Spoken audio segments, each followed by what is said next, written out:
Irashaimase! Fala, meus chefinhos, tudo bem com vocês? Vamos para mais uma aula Sanarflix de ginecologia, aula #aprenda. Sobre o que a gente vai falar hoje? A gente vai falar sobre um tema muito, mas muito importante na nossa prática médica. Eu vou falar sobre vulvovaginites, sobre os corrimentos vaginais. E como é que a gente dividiu essa aula? Então vamos lá. Primeiro, a gente vai falar sobre o conteúdo vaginal normal e depois sobre 3 corrimentos, que são os mais importantes, os mais prevalentes, que são vaginose bacteriana, depois candidíase vulvovaginal e, por último, a tricomoníase. Preparados? Então vem comigo! Chefinhos, para começar, conteúdo vaginal normal, secreção vaginal normal, o que a gente vai encontrar? Então vamos lá, por que ela é formada? Por transudato vaginal, a gente vai encontrar também muco cervical e alguns micro-organismos. Então lembrar que a vagina não é estéril, a gente tem muitos micro-organismos que fazem parte da flora vaginal normal. Além disso, a gente apresenta leucócitos, células vaginais descamadas e também um pouco de secreção vindo das glândulas, glândulas de Bartholin e glândulas de Skinner. Com relação ao aspecto, como é que é uma secreção vaginal normal? Geralmente ela é branca ou transparente e fluida. Costuma ter um odor característico, mas não um odor fétido, tá ok? Com relação à flora vaginal normal, então a vagina não é estéril, a gente tem micro-organismos presentes lá. Quais são os mais importantes? A gente vai ter o quê? Bactérias gram-positivas, por exemplo, os lactobacilos de Doderlein. Temos também bactérias gram-negativas.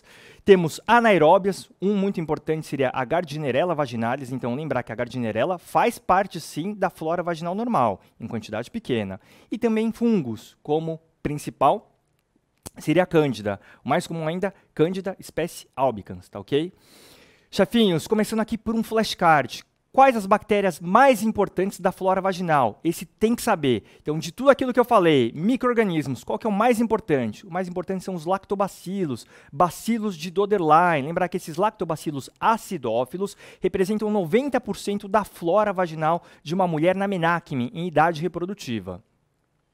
Ainda com relação ao conteúdo vaginal normal. Então, vamos entender como é que ele vai se transformar, principalmente com relação ao pH vaginal. Então, os lactobacilos, eles vão atuar em quê?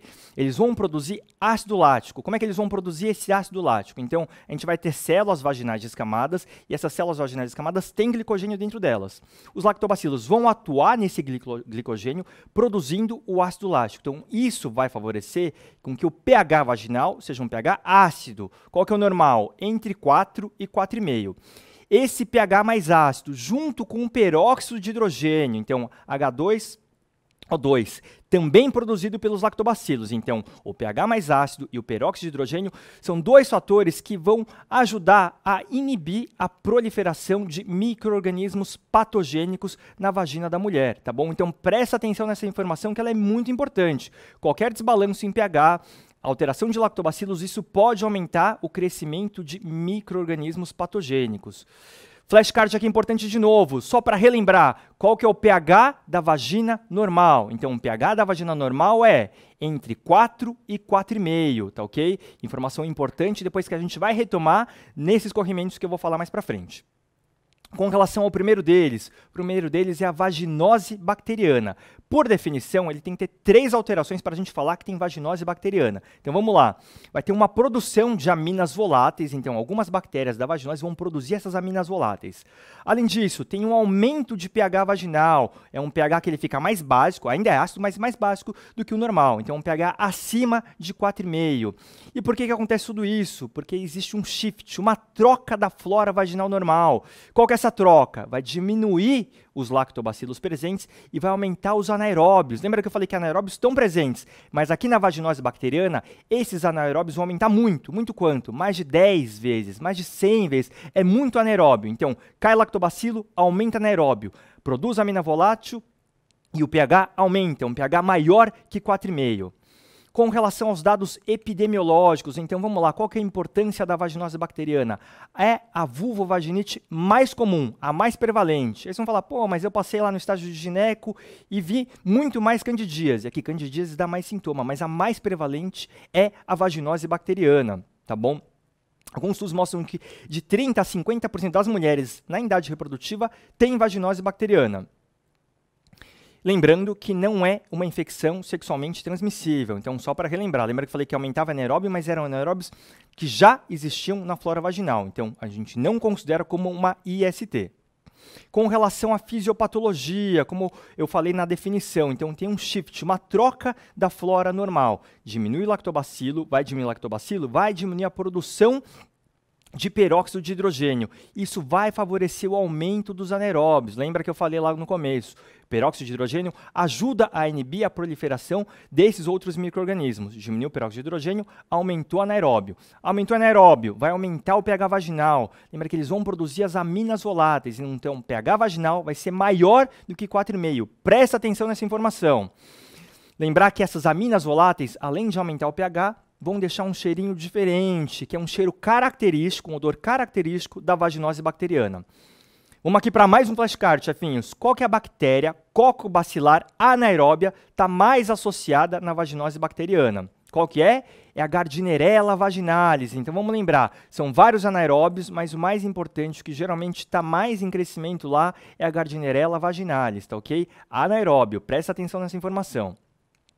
Com relação ao quadro clínico, como é que ele pode se apresentar? Como é que uma paciente com vaginose bacteriana pode se comportar? Então, a gente sabe que muitas são assintomáticas. Então, como não existe um processo inflamatório, muitas pacientes não têm sintomas, 50% assintomático. Por isso que a gente acaba vendo menos, por exemplo, em pronto-socorro, porque não é uma queixa ativa da paciente. E quando os sintomas vêm, quais são os mais importantes? O que ela pode referir? Ela pode referir um corrimento vaginal. Como é que ela vai descrever esse corrimento? Geralmente branco, fino, mais homogêneo. Então, não tem aquele aspecto de gruma. É um corrimento mais lisinho, fininho. Característica importante, tem um odor característico, um odor de peixe. Por que tem esse odor? Pela liberação das aminas voláteis, putrescina, cadaverina, trimetilamina. São as mais importantes. Com relação ainda ao quadro clínico, a gente sabe que os sintomas eles acabam ficando mais evidentes quando?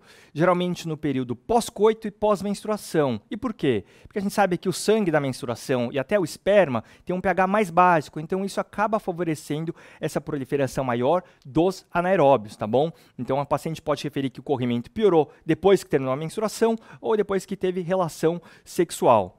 Lembrar que a vaginose isolada ela não vai causar outros sintomas, não vai dar disúria, não vai dar dispareunia, não vai dar prurido e nem inflamação, tá bom? Com relação ao diagnóstico, como é que a gente vai fazer o diagnóstico dessa nossa paciente com vaginose bacteriana? Então, como é que ele pode ser feito? O principal critério que a gente usa são os critérios de Amsel. Quero que vocês lembrem desses critérios. A paciente tem que ter o quê? 3 desses 4, tá bom? Idealmente, isso é muito ideal. Às vezes, na prática, a gente não consegue colocar os 4. Vamos lá, quais são os principais? O que a gente pode encontrar? Primeiro, no exame físico, a paciente pode ter um corrimento branco ou branco acinzentado, bem fluido, que pode ser bolhoso ou não. E geralmente tem um cheiro mais característico. Lembra que eu falei que tem aquele cheiro do odor de peixe. Além disso, se eu fizer um teste de pH, o pH vai ser maior do que 4,5. Lembra dessa informação. Teste das aminas. O que é o teste das aminas? Eu vou pegar um pouquinho da secreção, colocar numa lâmina e vou pingar o KOH 10%. Isso vai favorecer a liberação daquelas aminas voláteis. Então, a gente vai sentir aquele odor que vai ser mais evidente quando a gente pinga o KOH. Então, a gente chama de teste das aminas ou whiff test, tá? O teste aquela da baforada, tá bom? Lembrar que eu não vou colocar o KOH na vagina da paciente. Imagina que se eu colocar lá, vai empechar tudo. Então, eu vou pegar um pouco da secreção, colocar numa lâmina e aí sim pingar o KOH. Além disso, eu posso usar também da microscopia, com a presença das clucels. Então, clucel seria o quê? Uma célula epitelial descamada da vagina, ao redor cheio de cocos bacilos, que são aqueles anaeróbios, principalmente Gardnerella. Então, para a gente definir, falar que é vaginose bacteriana, ela tem que ter pelo menos 3 desses 4 critérios que eu apresentei. Então, vamos aqui para uma foto de exame físico, exame especular. Coloquei o espéculo vaginal, estou vendo o quê? O colo do útero. E olha essa secreção, uma secreção branca, mais fininha, quase acinzentada, então a gente não vê aquele aspecto grumoso. Não costuma ter inflamação na parede vaginal e o colo do útero também normal. Aqui nesse caso, tem presença de bolha, mas não é obrigatória, tá ok? E aí como é que a gente faria para fazer o teste das aminas, né? Pegaria um pouco dessa secreção e pingaria o KOH. Para a microscopia, também pego a secreção em solução salina, vou olhar no microscópio. O que eu vou encontrar aqui? Então, aqui a gente tem a amostra de 2 células vaginais descamadas e ao redor todos esses pontinhos pretinhos são os cocobacilos representados, então, na verdade, provavelmente pela Gardnerella. Lembrar que tem outros anaeróbios, como, por exemplo, mobiluncos, mas o principal, Gardnerella. Às vezes a gente pode até ver, por exemplo, num laudo de Papa Nicolau, ele vai colocar assim, presença de bacilos supracitoplasmáticos, sugestivos de Gardnerella, mobiluncos, que seriam esses anaeróbios. Vamos aqui ainda para a vaginose. Como é que a gente vai tratar a vaginose? Aí vale lembrar da aula de farmacologia. Pode assistir lá aqui no Sanarflix também, aula de farmacologia. Tratamento para anaeróbio. O que a gente vai lembrar? Antibiótico para anaeróbio. Tem um que sempre vem à mente. Qual que é? O metronidazol. Aqui o metronidazol ele pode ser usado tanto por via vaginal como via oral, tá bom? Aí não tem muita diferença. A gente pode usar um ou outro. Como segunda opção, clindamicina, que também pega anaeróbio, tá bom? O que a gente tem que lembrar? Como não é uma IST, os parceiros, parceiras, eles não precisam ser tratados. Lógico, se tiver alguma queixa, principalmente parceira, ela deve ser avaliada e, porventura, tratada se tiver realmente os sintomas, tá bom? O que a gente tem que lembrar sobre o metronidazol, efeitos colaterais? Então, primeiro, o metronidazol é uma medicação que pode dar um pouco mais de náusea, enjoo, vômito e deixar aquele gosto metálico na boca. Mas tem um efeito colateral que é mais importante ainda. Qual que é? A aula de farmacologia também, hein? Efeito disulfiram-like, efeito antabuse. Então, se a paciente ingerir álcool enquanto usa o do metronidazol, ele vai demorar mais para ser metabolizado e vai dar aqueles efeitos de ressaca, então dor de cabeça, náusea, tontura. Então, a gente tem que avisar a paciente a não ingerir álcool até o término do tratamento. Idealmente, até 2, 3 dias após o tratamento, ela não deve ingerir álcool, tá bom? Lembrar desse efeito de sulfiram-like. Chefinhos, essa foi a vaginose. Vamos para o nosso segundo corrimento, até o mais famoso entre vocês, que é a candidíase, a cândida vulvovaginal. Por definição, é uma infecção causada por um fungo, pela cândida, a mais comum, Candida albicans. Lembrar que a cândida, ela faz parte da flora vaginal. Em até 30% das pacientes que não vão ter candidíase, não vão ter sintoma, a gente vai encontrar cândida. Então, é um fungo comensal que pode estar lá, tá bom? E esse fungo, na candidíase, ele vai proliferar nessa região de vagina e de vulva, tá bom? Epidemiologia. Apesar de ser geralmente o corrimento mais comum que a gente encontra no pronto-socorro por queixa ativa da paciente, ele é o segundo em prevalência, então ele perde para a vaginose bacteriana, tá bom?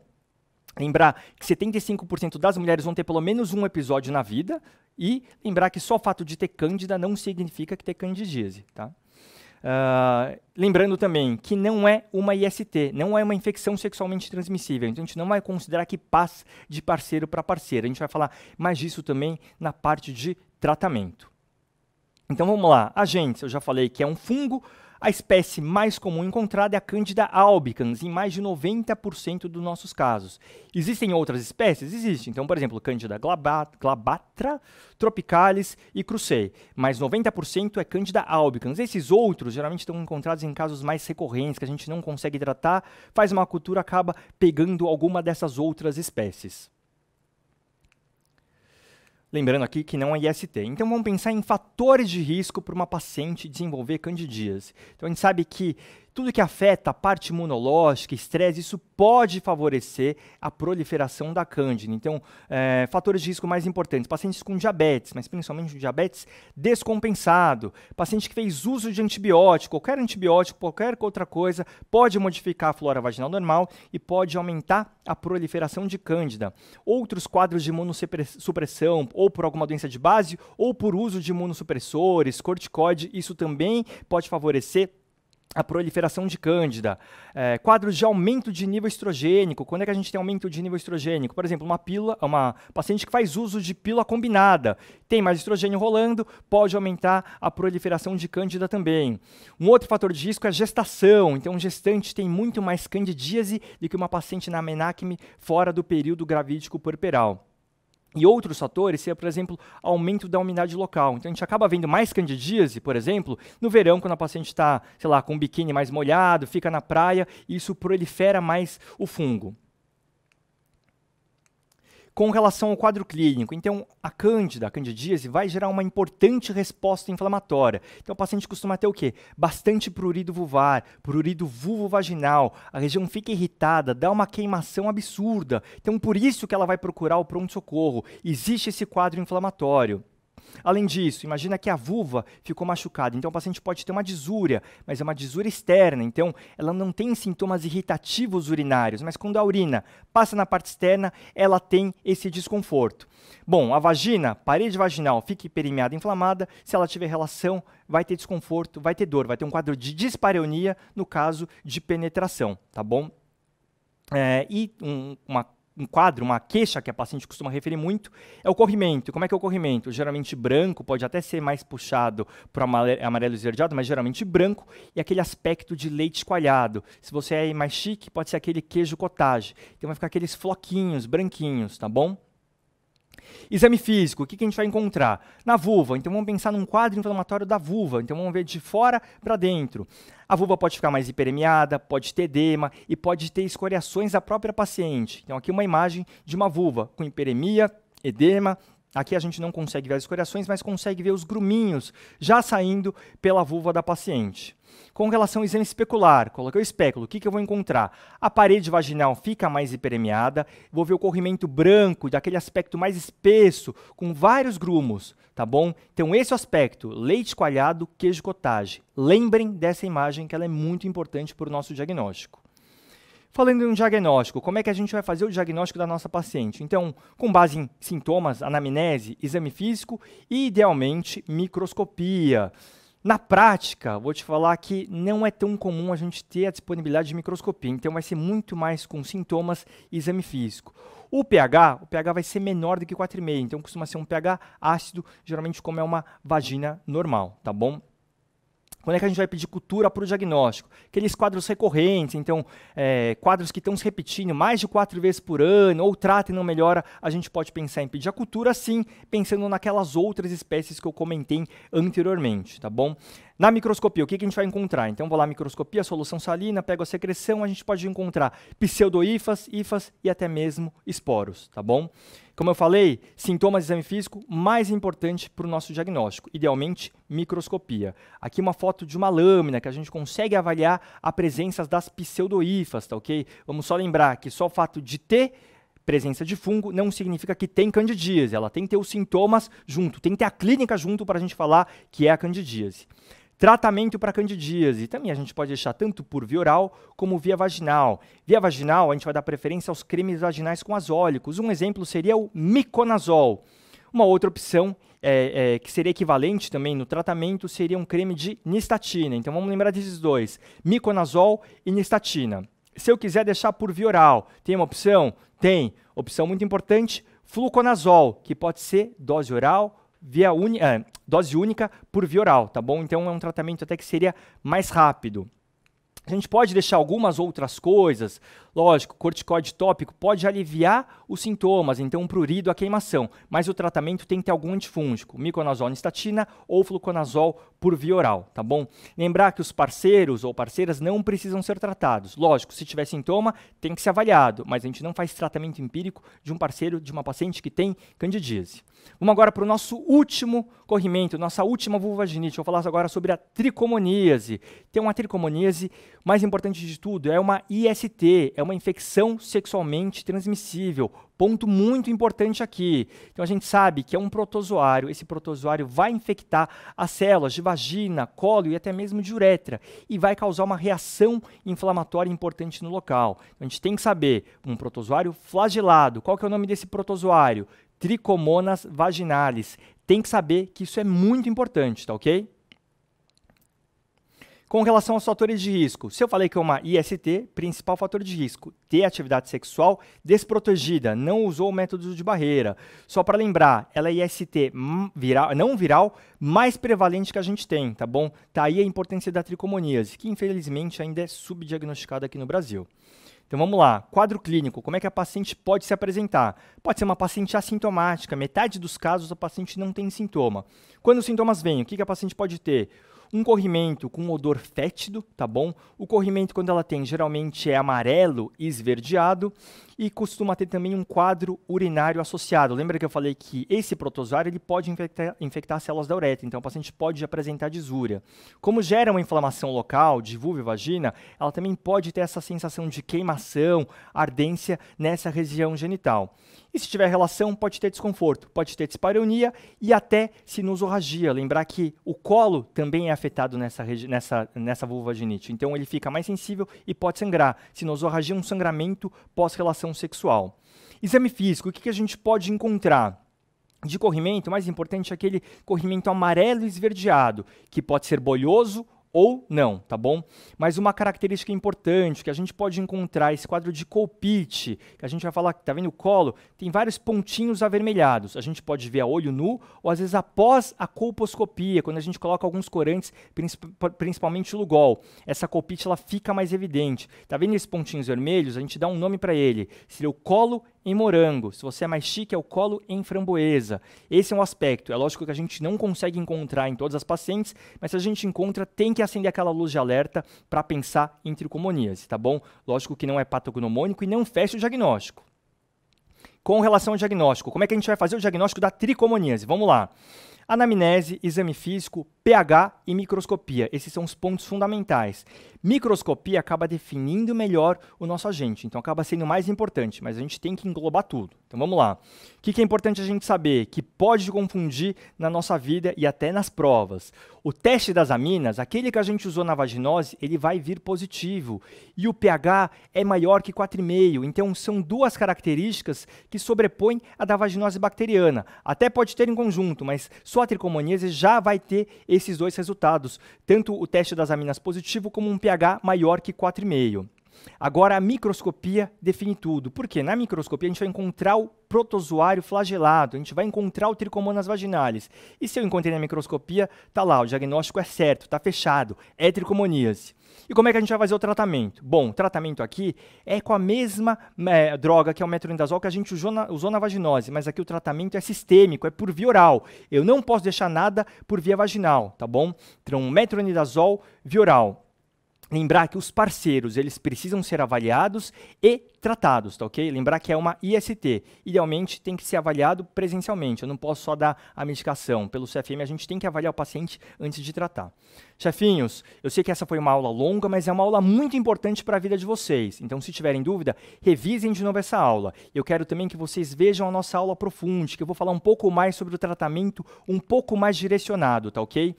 Lembrando, highlights aqui. A gente, para falar de vulvaginite e escorrimento, a gente tem que saber o que é normal. Então, a gente revisou o conteúdo vaginal normal e depois focamos nas nossas três vulvaginites mais importantes, as mais prevalentes: vaginose bacteriana, candidíase vulvovaginal e tricomoníase. Espero que vocês tenham gostado. É isso aí. Arigatou!